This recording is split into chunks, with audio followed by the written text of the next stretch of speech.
بسم اللہ الرحمن الرحیم۔ السلام علیکم۔ آج جو بات میں آپ سے کرنے لگی ہوں، نہ تو یہ میرا کوئی حق ہے اور نہ ہی میرا فرض۔ میں صرف اپنی بہنوں کے لیے ایک چھوٹی سی سجیشن ہے، اگر آپ لوگ ماننا چاہیں تو مانیں، نہیں دل کرتا تو زبردستی تو آپ کے والدین نہیں آپ پہ کر سکتے، میں کون ہوتی ہوں۔ تو میری بہنوں کے لیے جو مشورہ ہے، جو آپ سے محبت کے نام پر گفتگو کرتا ہے، جو آپ سے شادی کا وعدہ کر رہا ہے لیکن شادی سے پہلے آپ کو جاننا چاہتا ہے، جو آپ کی تصویر دیکھنے کا خواہاں ہے یا آپ کے ساتھ باہر جانا چاہتا ہے تاکہ اپنے مستقبل کی بیوی کو وہ جان سکیں، آپ سے بات کرنے سے پہلے اسے آپ کے والد یعنی آپ کے ولی سے بات کرنی چاہیے۔ اسلام میں کنواری لڑکی کی شادی کے لیے اس کے ولی یعنی والد یا دادا کی اجازت لازمی ہے۔ اسلام میں دو نامحرم لڑکا لڑکی کا کسی ایسی جگہ ہونا جہاں وہ تنہا ہو حرام ہے۔ منگنی کا مقصد یہ ہے کہ لڑکا لڑکی سنت کے مطابق محرم کی موجودگی میں ایک دوسرے کے ایمان اور پاکیزہ کردار کے بارے میں جان لیں۔ ایسے لوگوں سے بھی ہوشیار رہیں جو آپ سے اسلام کے نام پر گفتگو کرتے ہیں یا دین کے متعلق گفتگو کرنا چاہتے ہیں، جو آپ سے رابطے میں اس لیے رہنا چاہتے ہیں تاکہ وہ ایک اچھا مسلمان یا دیندار بننے میں آپ سے مدد لے سکیں۔ میری بہنوں اور بھائیوں، جو آپ سے بات چیت یا چیٹنگ اس لیے کرنا چاہتے ہیں تاکہ آپ کے دینی علم سے مستفید ہو سکیں، اگر کوئی اجنبی آپ سے دین اور مذہب کے نام پہ بات کرنا چاہتا ہے لیکن گفتگو کے دوران وہ آپ کی ذاتی معلومات حاصل کرنا چاہے تو سمجھ لیں کہ یہ خطرے کی گھنٹی بج گئی ہے۔ احتیاط کریں، کسی کے ساتھ اتنی بات کریں جتنا آپ سنبھال سکیں۔ اللہ ہم سب کو راہ حق پر ثابت قدم رکھے، آمین ثم آمین۔ اللہ تعالیٰ سے دعا ہے، اے اللہ، اے میرے رب، میں اپنا ہر معاملہ تیرے سپرد کرتی ہوں۔ اپنے فضل و کرم اور رحمت و برکت کے ذریعے سے خوشیوں کی چابی سے میرے ہر غم اور ہر دکھ کا تالا کھول دے۔ اے اللہ، میری زندگی میں جو مشکلیں ہیں، جو پریشانیاں ہیں، ان کے دروازوں پر اپنی قدرت کا تالا لگا دے کہ میں زندگی بھر کسی مشکل اور پریشانی کو نہ دیکھوں۔ اے اللہ، بے شک تو ہر چیز پر قادر ہے، میری زندگی کو اپنی رضا والے راستے پر گامزن کر دے۔ اے میرے پروردگار، میرے دل کو اپنی محبت اور نور سے بھر دے، آمین یا رب العالمین۔ آج انشاءاللہ سورہ النجم کی آیت نمبر 18 کی تفسیر، جہاں سے پچھلی ویڈیو میں سلسلہ ٹوٹا تھا، آج انشاءاللہ وہیں سے سٹارٹ کریں گے۔ اعوذ باللہ من الشیطان الرجیم، بسم اللہ الرحمن الرحیم۔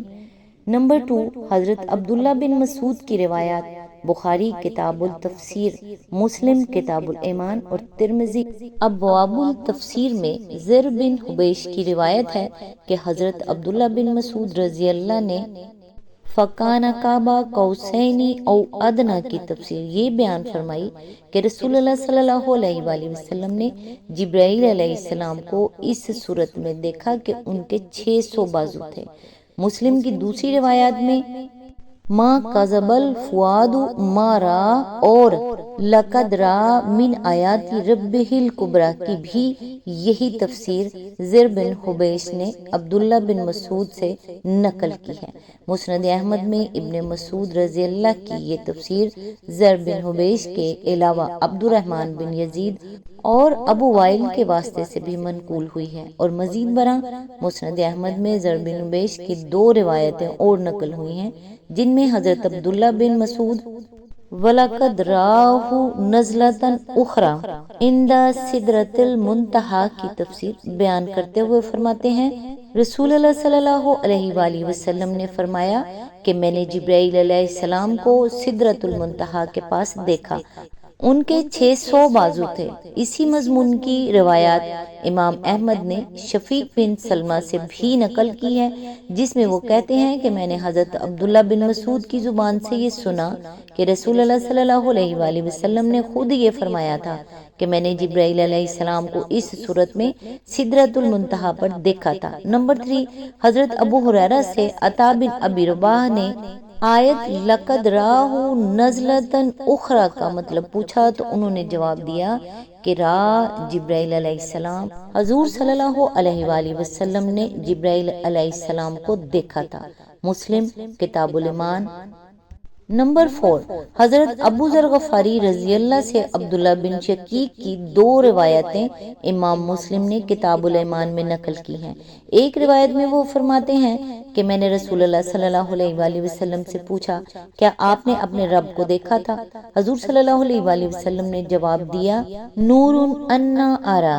اور دوسری روایت میں فرماتے ہیں کہ میرے اس سوال کا جواب آپ صلی اللہ علیہ وآلہ وسلم نے یہ دیا کہ رأیت نورن۔ حضور کے پہلے ارشاد کا مطلب ابن القیم نے زاد المیعاد میں یہ بیان کیا ہے کہ میرے اور روایات رب کے درمیان نور حائل تھا، اور دوسرے ارشاد کا مطلب وہ یہ بیان کرتے ہیں کہ میں نے اپنے رب کو نہیں بلکہ بس ایک نور دیکھا۔ نسائی اور ابن ابی حاتم نے حضرت ابو ذر رضی اللہ کا قول ان الفاظ میں نقل کیا ہے کہ رسول اللہ صلی اللہ علیہ وآلہ وسلم نے اپنے رب کو دل سے دیکھا تھا، آنکھوں سے نہیں دیکھا۔ نمبر 5، حضرت ابو موسیٰ اشعری رضی اللہ سے امام مسلم کتاب الایمان میں یہ روایت لائے ہیں کہ حضور صلی اللہ علیہ وآلہ وسلم نے فرمایا کہ اللہ تعالیٰ تک اس کی مخلوق میں سے کسی کی نگاہ نہیں پہنچی۔ نمبر 6، حضرت عبداللہ بن عباس کی روایات۔ مسلم کی روایت ہے کہ حضرت عبداللہ بن عباس رضی اللہ سے ما کذب الفؤاد ما را ولقد راہ نزلتن اخرى کا مطلب پوچھا گیا تو انہوں نے کہا، رسول اللہ صلی اللہ علیہ وآلہ وسلم نے اپنے رب کو 2 مرتبہ اپنے دل سے دیکھا۔ یہ روایت مسند احمد میں بھی ہے۔ ابن مردویہ نے عطا بن ابی رباح کے حوالے سے ابن عباس کا یہ قول نقل کیا ہے کہ رسول اللہ صلی اللہ علیہ وآلہ وسلم نے اللہ تعالیٰ کو آنکھوں سے نہیں بلکہ دل سے دیکھا تھا۔ نسائی میں اکرمہ کی روایت ہے کہ ابن عباس نے فرمایا، کیا تمہیں اس بات پر تعجب ہے کہ ابراہیم علیہ السلام کو اللہ نے خلیل بنایا، موسیٰ علیہ السلام کو کلام سے سرفراز کیا اور محمد صلی اللہ علیہ وآلہ وسلم کو رویت کا شرف بخشا؟ حاکم نے بھی اس روایت کو نقل کیا ہے اور اسے صحیح قرار دیا ہے۔ ترمذی میں شیبی کی روایت ہے کہ ابن عباس نے ایک مجلس میں فرمایا، اللہ نے اپنی رویت اور اپنے کلام کو محمد صلی اللہ علیہ وآلہ وسلم اور موسیٰ علیہ السلام کے درمیان تقسیم کر دیا تھا۔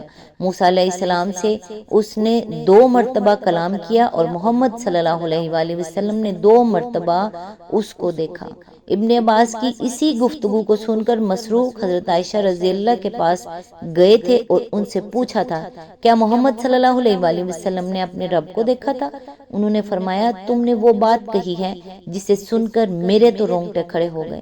اس کے بعد حضرت عائشہ اور مسروق کے درمیان وہ گفتگو ہی جسے ہم اوپر حضرت عائشہ رضی اللہ کی روایات میں نقل کر رہے ہیں۔ ترمذی ہی میں دوسری روایت جو ابن عباس رضی اللہ سے منقول ہوئی ہیں، ان میں سے ایک میں وہ فرماتے ہیں کہ حضور صلی اللہ علیہ وآلہ وسلم نے اللہ تعالیٰ کو دیکھا تھا، دوسرے میں فرماتے ہیں 2 مرتبہ دیکھا تھا، اور تیسری میں ان کا ارشاد یہ ہے کہ آپ نے اللہ کو دل سے دیکھا تھا۔ مسند احمد میں ابن عباس کی ایک روایت یہ ہے کہ میں نے اپنے رب تبارک و تعالیٰ کو دیکھا۔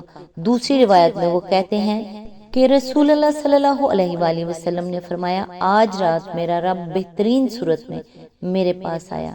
میں سمجھتا ہوں کہ حضور صلی اللہ علیہ وآلہ وسلم کے اس ارشاد کا مطلب یہ تھا کہ خواب میں آپ نے اللہ تعالیٰ کو دیکھا۔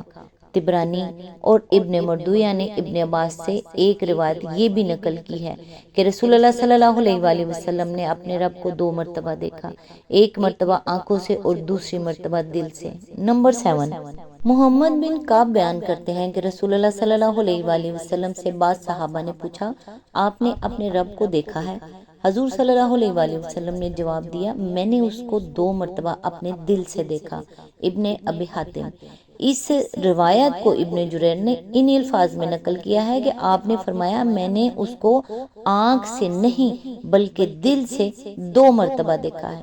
نمبر 8، حضرت انس بن مالک کی ایک روایت جو قصہ معراج کے سلسلے میں شریک بن عبداللہ کے حوالے سے امام بخاری نے کتاب التوحید میں نقل کی ہے۔ اس میں یہ الفاظ آتے ہیں، یعنی جب آپ سدرۃ المنتہا پر پہنچے تو اللہ رب العزت آپ کے قریب آیا اور آپ کے اوپر معلق ہو گیا، یہاں تک کہ آپ کے اور اس کے درمیان بقدر 2 کمان یا اس سے بھی کچھ کم فاصلہ رہ گیا۔ پھر اللہ نے آپ پر جو امور وحی فرمائے ان میں سے ایک 50 نمازوں کا حکم تھا، لیکن علاوہ ان اعتراضات کے جو اس روایت کی سند اور مضمون پر امام خطابی، حافظ ابن حجر، ابن حزم اور حافظ عبدالحق صاحب الجمع بین الصحیحین نے کیے ہیں۔ سب سے بڑا اعتراض اس پر یہ وارد ہوتا ہے کہ یہ صریح قرآن کے خلاف پڑتی ہے، کیونکہ قرآن مجید 2 الگ الگ رویتوں کا ذکر کرتا ہے، جن میں سے ایک ابتداً افق اعلیٰ پر ہوئی تھی اور پھر اس میں دنا فتدلی فکان قاب قوسین او ادنی کا معاملہ پیش آیا تھا، اور دوسری سدرۃ المنتہا کے پاس واقع ہوئی تھی۔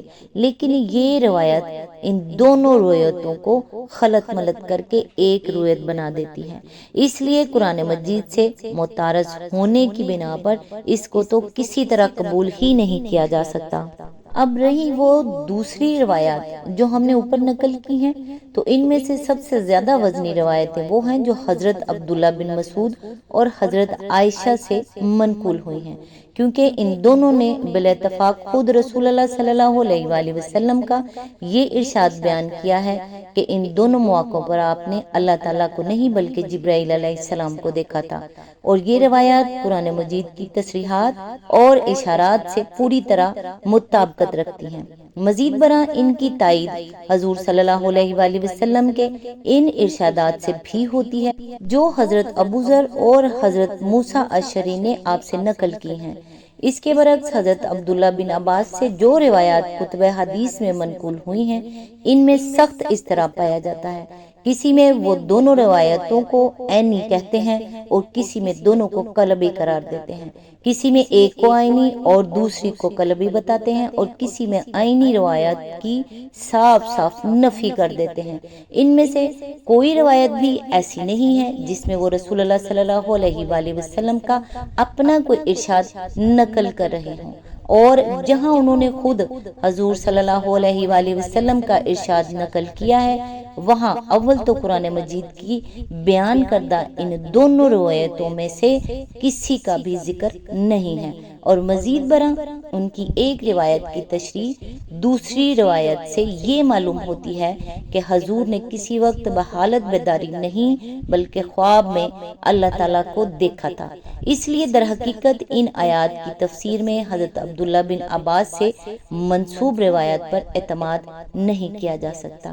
اسی طرح محمد بن کعب کی روایت بھی اگرچہ رسول اللہ صلی اللہ علیہ وآلہ وسلم ایک ارشاد نقل کرتی ہیں، لیکن ان میں ان صحابہ کرام کے ناموں کی کوئی تصریح نہیں ہے جنہوں نے حضور صلی اللہ علیہ وآلہ وسلم سے یہ بات سنی۔